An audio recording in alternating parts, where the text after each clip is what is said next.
Hello everyone. In the previous session, we have discussed about Coleridge's law and its application part. That is basically Coleridge's law is going to deal with the calculation of limiting molar conductivity of a weak electrolytes. And even we studied about the application part, as there are three major applications. One is basically determining, or I can say calculating the limiting molar conductivity itself. And second one is even we can calculate degree of dissociation of that weak electrolyte. And the third one, we can even calculate the dissociation constant of a weak electrolyte. It's about, as we discussed about Coleridge's law and its application part. Now, when we are when we started the first session, we talked about interconversion of two energy forms. What is that?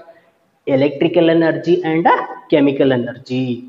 So we stated there, as we know about law of conservation of energy. According to that, any form of energy can be interconvertible, means one form of energy can be converted into another form. So here, while dealing with the electrochemistry, we considered two energy forms. One is chemical energy and another one is electrical energy. So here, two energy forms, chemical and electrical energy, they are interconvertible.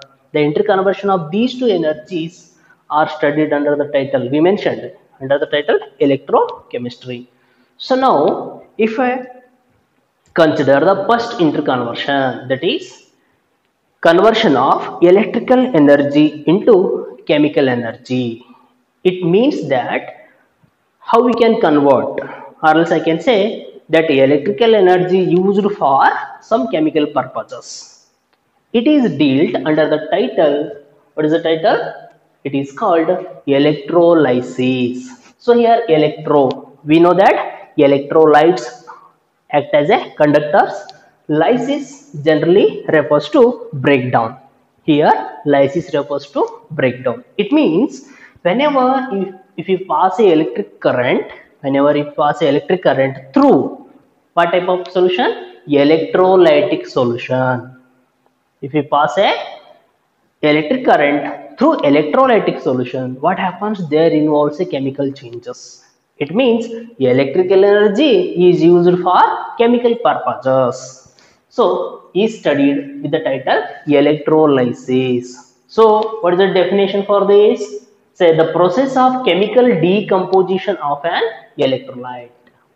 What it is? It is the process of chemical decomposition of an electrolyte by passing electricity through its molten state or its aqueous solution. So I repeat the definition. What is electrolysis? It is the process of chemical decomposition. It means there involves some chemical changes, that substance is undergoing chemical changes. When we pass electric current, through its molten state, we have possibilities here. We may pass the current through its molten state, or else we even pass the electric current through its aqueous solution. So when we pass electric current, if the chemical changes takes place, or I can say if there involves a chemical decomposition, then the process is called electrolysis. So what we have done here, electrical energy is converted into chemical energy, or I can say electrical energy is used for some chemical purposes, that is chemical decomposition. Well, what is the definition?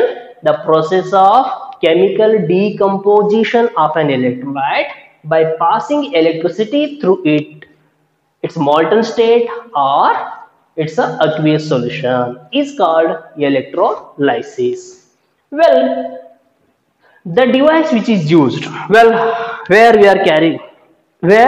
we can carry out this electrolysis means with the help of a device called electrolytic cell.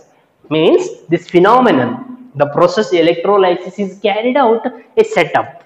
It is named as electrolytic cell. Well, what happens in electrolytic cell? What happens? That electrical energy is converted into chemical energy.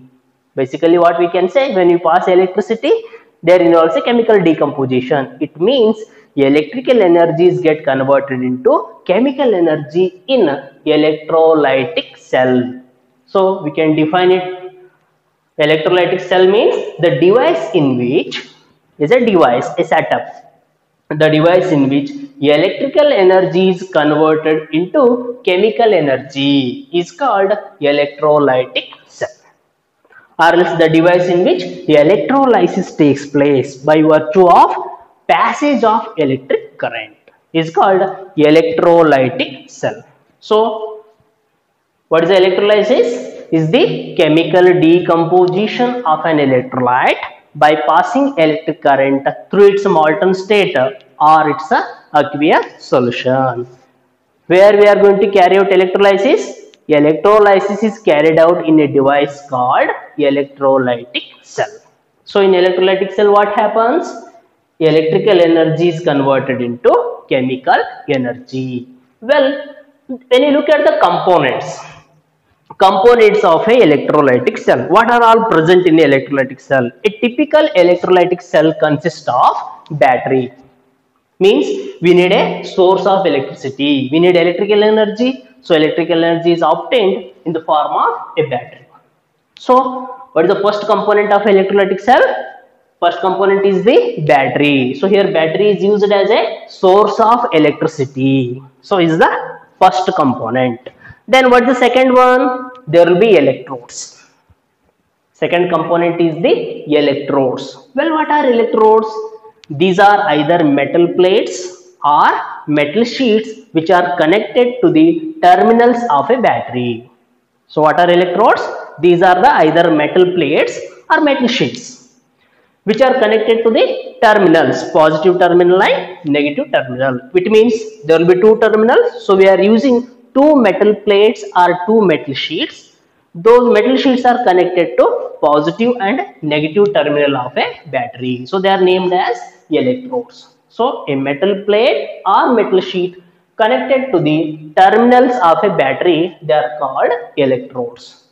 Well, how many terminals are there? There will be two terminals for a battery, as I said, positive and negative terminal. It means those according to that electrodes are categorized. Means a metal plate which is connected to positive terminal of a battery and another plate which is connected to negative terminal of a battery. So they are named as anode and cathode. They are named as a anode and cathode. What is anode? A metal plate or sheet connected to positive terminal of a battery is called anode. Okay. What is cathode? A metal plate or sheet connected to negative terminal of a battery is called cathode. Is the second component of a electrolytic cell. First one is the battery and second one is electrodes. How many electrodes we have? There are two type of electrodes, anode and cathode. What is anode? A metal plate connected to positive terminal of a battery. And what is cathode? A metal plate connected to negative terminal of a battery. Well, when they observe what type of reaction which takes place at anode, means at anode always oxidation takes place, while at cathode reduction takes place. We know the meaning of these according to electronic concept. What it says? Oxidation, loss of one or more electrons, while reduction, gain of one or more electrons. Okay. Well, the third component is the non-conducting vessel. Okay. So the third component is the non-conducting vessel and the fourth component is electrolytic solution. It means if you think of typical setup, there is a non-conducting vessel. It is filled with the electrolytic solution and two metal plates or sheets are immersed in it, and those metal plates or sheets are connected externally to a battery. Okay. When you pass electricity, what happens? There involves a chemical changes on the surface of anode and cathode. So what happens here? Whatever electricity passed is used for chemical purpose. So we say electrolysis takes place. Means electrical energies get converted into chemical energy. So it is regarding components of a electrolytic cell. What are the components? Battery, electrodes, non-conducting vessel, and electrolytic solution. These are the four major important components of a electrolytic cell. Then what are the factors? If you consider electrolysis, that is about electrolysis and the device which is used, that is electrolytic cell. Now coming to the factors which affect the product of electrolysis. Before going for examples, we have to analyze what are all the factors which affect the product of electrolysis. Okay, well, there are two factors. First one is the nature of the electrodes, and second one, nature of the ions. So two factors which affect the product of electrolysis. As I said, when you pass electricity, whatever the ions present in the electrolytic solution, they migrate towards oppositely charged electrodes. Anions move towards anode, which undergo oxidation, while cations move towards cathode and it undergo reduction. So they undergo primary changes as well as if their primary products are unstable, they undergo even secondary changes to give secondary product. Okay, in brief we have explained in the previous session. Now what are the factors which affect the product of electrolysis? Means we are mentioning two factors. First is the nature of the electrode and second one is nature of the ions. Well, coming to the nature of electrodes. What are the electrodes? As we said, these are the either metal plates or metal sheets connected to terminals of a battery. Okay. So basically, electrode is nothing but it is either metal plate or metal sheets. Well, coming to this concept, metals. Whenever metal plates or sheets immersed in a electrolytic solution, what happens? There is a possibility. The metal atoms of a electrode sometimes, not all the time, sometimes they also involve in a chemical reaction. Means the metal atoms of a electrode also involve in a electrolysis. And other times the metal atoms, they do not involve in any chemical reaction, but simply they act as a sink or source of electrons. Means they simply act as either anode or cathode. So based on this, electrodes are categorized into two types. Okay. So what are those? Those two types of electrodes? Passive electrodes and second one, active electrodes. Passive, what it indicates? Inert, non-reactive. Active means attackable, or I can say reactive. What is the meaning of passive electrode here? If the electrode do not participate in any chemical reaction, if the electrode do not participate in a chemical reaction and acts only as source or sink of electrons, then it is called passive electrodes. So here what happens? Electrode do not involve in any chemical reaction. That is, atoms of an electrode do not involve in chemical reaction. They just act as source or sink of electrons. Then such type of electrodes are called passive electrodes, or they are also called inert electrodes, or even it is named as non-attackable electrodes. So most commonly they are named as inert electrodes. Well, what are those examples? Platinum and gold. They are well known example for inert electrodes. Means if I use platinum sheet or gold sheet as electrode, in such case what happens? Gold atoms do not involve in either oxidation or reduction, or I can say they do not involve in electrolysis phenomena, chemical reactions. They simply act as source or sink for electrons. Okay. So I repeat, what is the definition for passive or inert electrode? The electrode which do not participate in the chemical reaction and act only as source or sink of electrons are called passive electrodes, or also called inert electrodes. Example for inert electrode, platinum and gold. On the other hand, second type, what we said, active electrodes, or they are also called attackable electrodes, or even they are commonly called reactive electrodes. Reactive means these electrodes involve in a chemical reaction. During electrolysis, what happens? The atoms of an electrode also involve in a chemical reaction. So then how we can define it? If the electrode is reactive and participate in electrode reaction, the electrode which involve in a chemical reaction, simply what I can say, the electrode which involve in a chemical reaction, or else the electrode is reactive. If the electrode is reactive and participate in electrode reaction, then it is known as active electrodes. Well, example for active electrodes, say copper in copper sulfate. It means when copper metal or copper sheet is placed in copper sulfate solution. Zinc in zinc sulfate solution means when zinc is placed in molten zinc sulfate, or I can say aqueous zinc sulfate solution. Silver, a metal, silver sheets or silver plates can be used as an electrode. So when silver plate or sheet is immersed in silver nitrate solution, okay, then it acts as a active electrode. Means when you look at the examples, say copper sulfate, zinc in zinc sulfate, silver in silver nitrate solution. It means what is common here?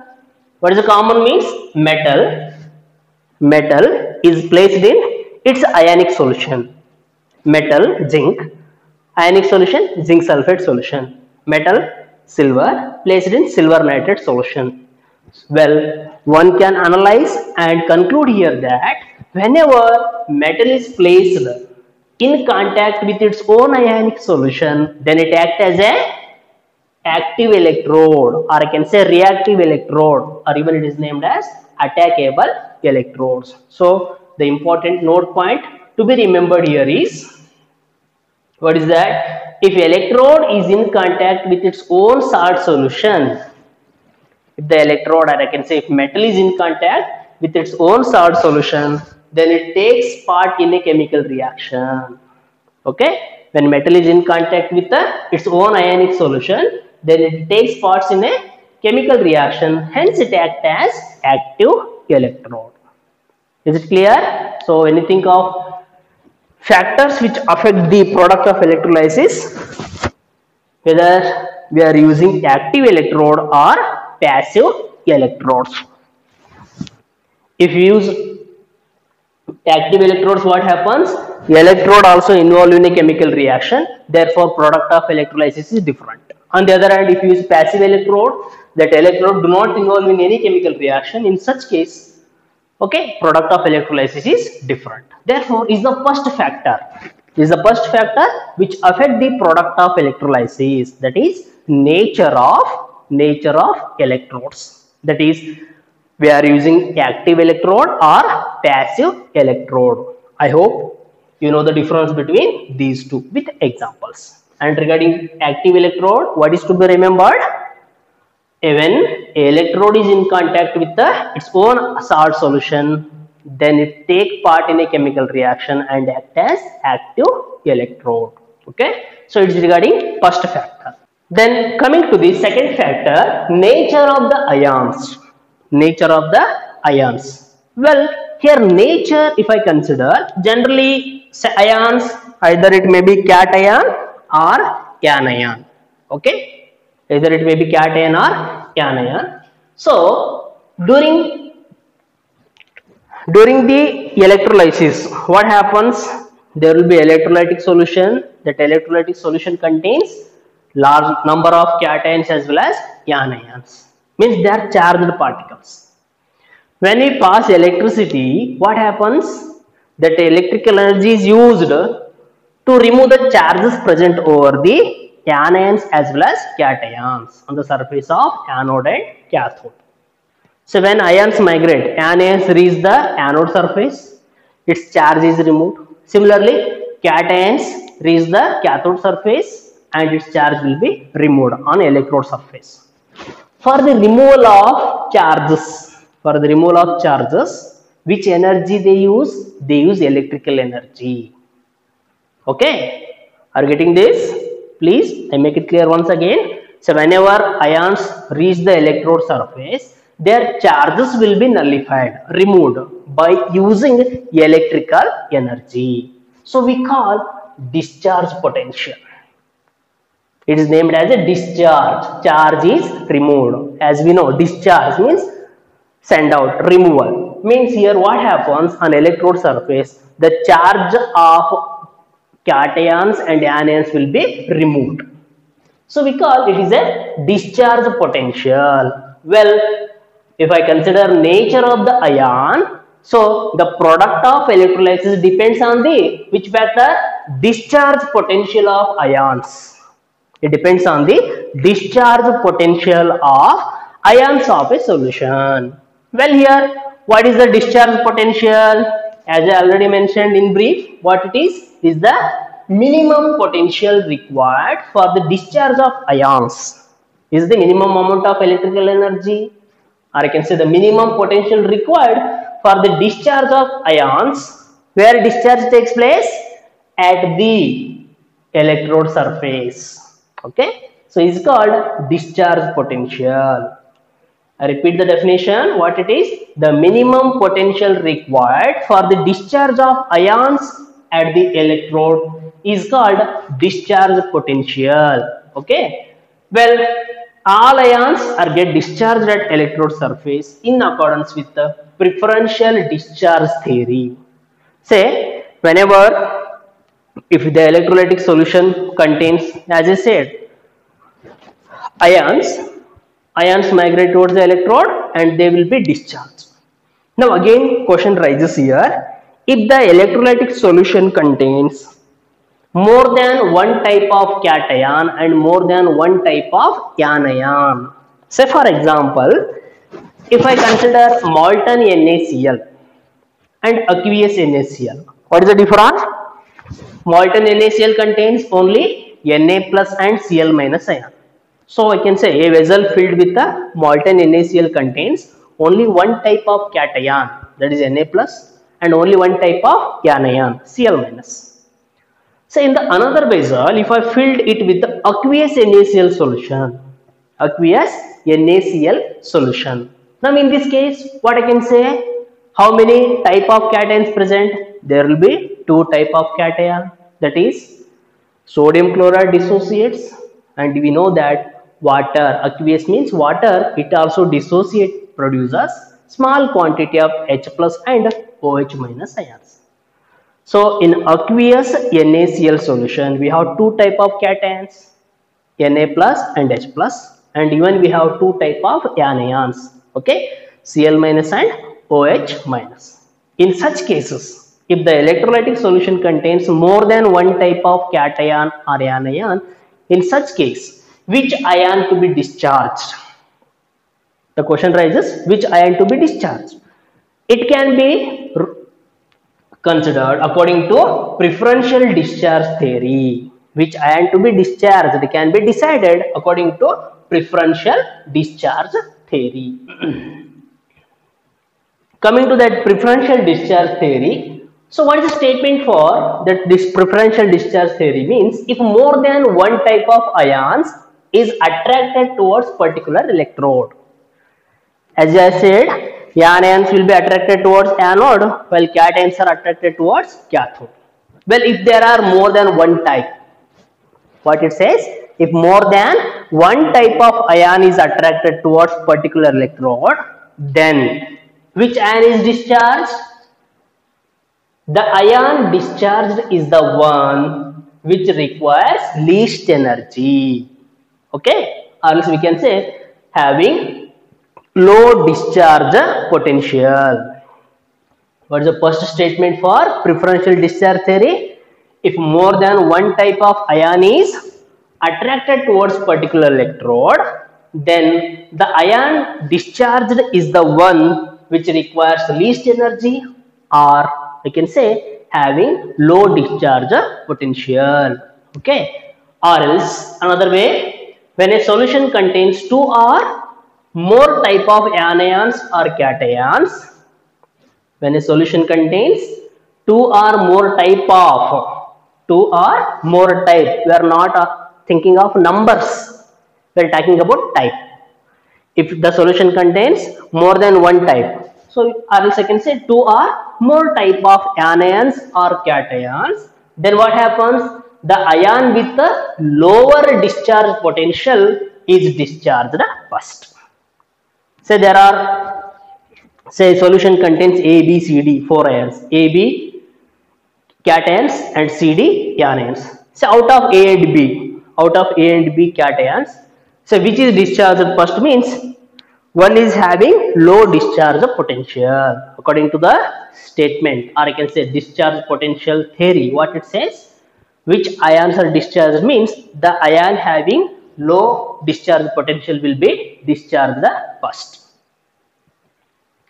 Then when you think of some examples, or I can say for different anions and different cations, the order of discharge potential for anions. Say what are the anions? Fluoride, sulfate, nitrate, hydroxyl ion, chloride, bromide and iodide ion. So few anions. So among these, say if the solution contains fluoride and sulfate, what it is the decreasing order of discharge potential. So out of fluoride and sulfate, which will be discharged here? Fluoride is having more discharge potential than sulfate. Then according to discharge potential theory, if both the ions present in a solution, which is discharged first? Sulfate ion is discharged first than fluoride. Means fluoride remains in a solution while sulfate ions will be discharged. Say if the solution contains hydroxyl ion and chloride ion, if that electrolytic solution contains OH minus and Cl minus ion, which is discharged first? The one having low discharge potential. Cl minus is having low discharge potential, therefore it is discharged first, leaving behind hydroxyl ion. Similarly, if you go for cations, all cations also going to have their discharge potential. Now, what is the arrangement it is? It is the decreasing order of discharge potential of different cations. Well, in this series, which cation is having highest discharge potential? That is lithium ion. Having low discharge potential, okay, Au plus, Au3 plus, that is gold. Now similarly, say if the solution contains magnesium ion and aluminium ion. So for example, if the solution contains magnesium ion and aluminium ion, which is discharged first? Al3 plus will be discharged first. Okay. As like say solution contains Na plus and Ca2 plus, which is discharged? Ca2 plus will be discharged.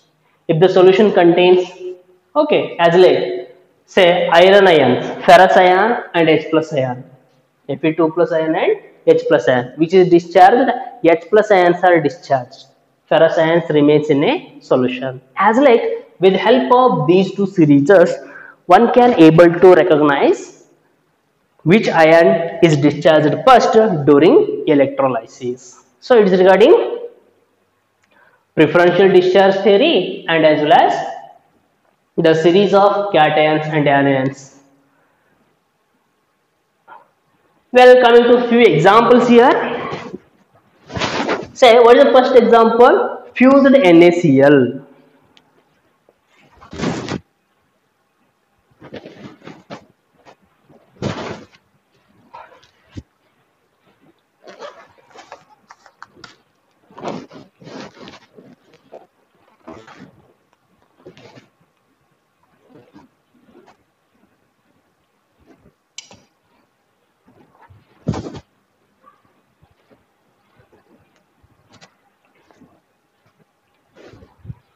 Coming to the examples, say what is the first example? Here I made some list of examples, say electrolyte, anode reaction, cathode and cathode reaction. Say fused NaCl, that is molten NaCl. What type of electrodes are used? Is it active or passive? Passive electrodes, that is platinum is used as a electrode here. Okay, when you use platinum, what happens? Electrode not involved in a chemical reaction, means whatever the ions present in a solution itself The only those ions involved in oxidation and reduction. Well, NaCl, fused NaCl, it means there will be only one type of cation, that is Na plus, and there will be only one type of anion, Cl minus. Well, anode, what happens? What is the reaction involved here? Oxidation takes place at anode, while reduction takes place at cathode. Meaning of oxidation? Loss of electron. So, chloride ions, Cl minus, anion is Cl minus. So, two chloride ions loses 2 electron and gives chlorine gas, Cl2. They undergo reduction by 1 electron. So, metallic sodium will be deposited at a cathode. So, electrolysis of molten NaCl. What are the product of electrolysis of molten NaCl? Cl2. Chlorine is liberated at anode, while sodium is deposited at a cathode. Okay. Well, if you go for aqueous NaCl, as I already mentioned, aqueous means water will be present. So, water also undergo dissociation to give H plus and OH minus ions. Therefore, in aqueous NaCl solution, there will be Na plus ion, H plus ion, Cl minus ion, and OH minus ion. So, 4 ions present. So, if I think of reactions, electrode reactions, so at anode what happens? Chloride ions, means out of OH minus and Cl minus, which is having low discharge potential, Cl minus is having low discharge potential, therefore it will be discharged. What about OH minus? It remains in a solution. So chloride ions undergo oxidation to give chlorine gas. Well, on the other hand, cathode, Na plus and H plus, two cations. So out of these Na plus and H plus, which is having low discharge potential, that is H plus is having low discharge potential. Therefore, what happens? H plus ions undergo reduction at a cathode. So, two H plus ions undergo reduction to give hydrogen gas. What about Na plus ion? Na plus ion which remains in a solution. So, electrolysis of aqueous NaCl. What are the product?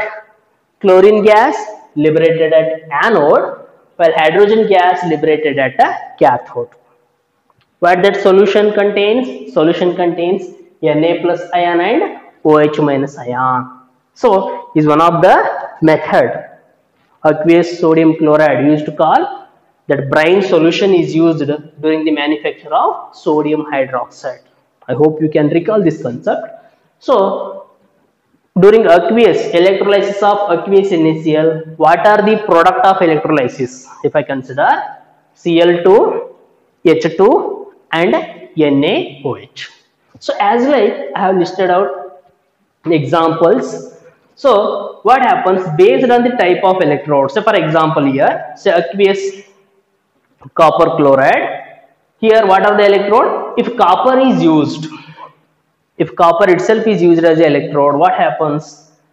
Copper ions undergo oxidation at anode, while copper ions reduced at a cathode. It means here we are using active electrode. Say metal is in contact with its own solution. In such case, what is to be remembered is the metal itself undergo oxidation and reduction at a respective electrodes. Well, it is regarding preferential discharge. So it is about preferential discharge theory and product of few examples for product of electrolysis. I hope you understood this concept. Again, in the next session, we go for laws of electrolysis and their mathematical form. Okay. Well, thank you.